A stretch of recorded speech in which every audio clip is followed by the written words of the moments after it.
Batagor, bakso, tahu, goreng. Baksonya bukan dari sapi, tapi pakai ikan tenggiri.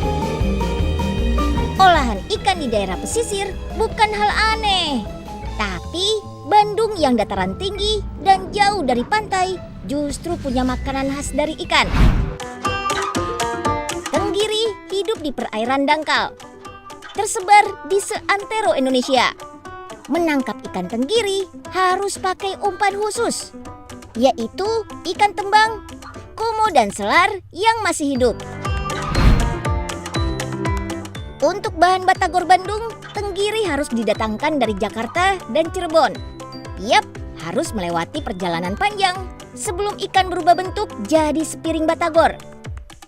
Disisit, salah satu batagor legendaris di kota Bandung. Di batagor ini kita menggunakan ikan tenggiri yang segar, yang belum frozen. Jadi masih fresh dan sehari mungkin kita habiskan 30-40 kg ikan tenggiri sehari. Pak Kris mengemban tanggung jawab sebagai generasi kedua usaha batagor yang berdiri sejak tahun 1985. Keaslian batagor yang berbahan utama ikan tenggiri tetap dijaga. Bukan sembarang tenggiri. Tenggiri minimal berusia 1 tahun dengan bobot lebih dari 3,5 kg.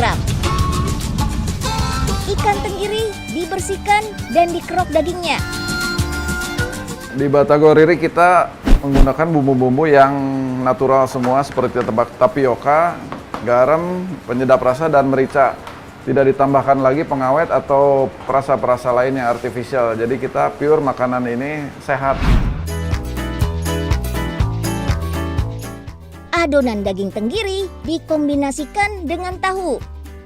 Tahu inilah yang bikin batagor beda sama somai yang dibungkus pakai kulit dari tepung. Menurut info yang Unyil baca, batagor berawal dari ketidaksengajaan. Tahun 70-an, pedagang tahu bakso menggoreng dagangan yang tidak laku terjual. Dari situlah tahu bakso yang tadinya dikukus diolah lagi dengan cara digoreng. Tapi saat itu masih disebut tahu bakso goreng saja.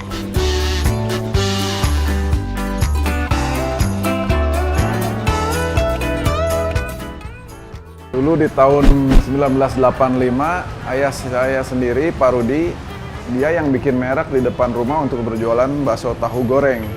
Dia singkat menjadi Batagor. Apa yang bikin batagor dari kedai ini punya banyak penggemar? Kualitas tetap terjaga sejak tahun 1985. Ukurannya jumbo, digorengnya gak cukup sekali, tapi 3 kali. Penggorengan pertama pada suhu rendah untuk mematangkan bagian dalam. Penggorengan kedua dengan suhu tinggi untuk menghasilkan teksturnya di bagian luar. Penggorengan ketiga untuk menghangatkan saja. Kalau untuk oleh-oleh, batagor dijual dalam bentuk frozen.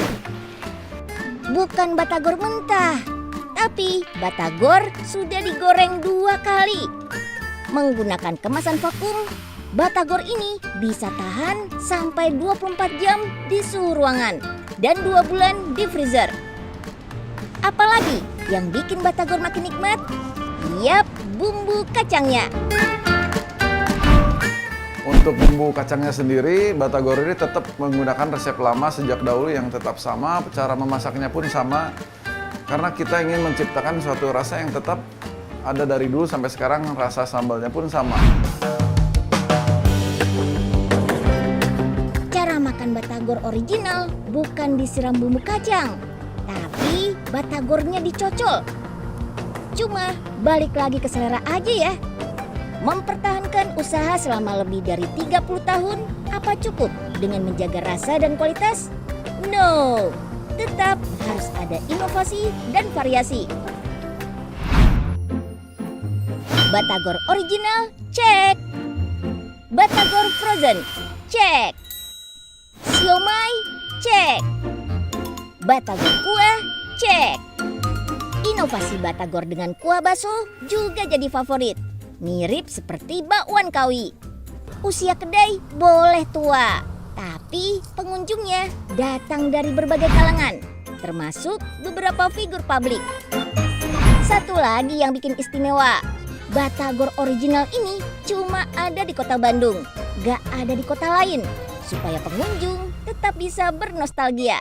Makasih ya.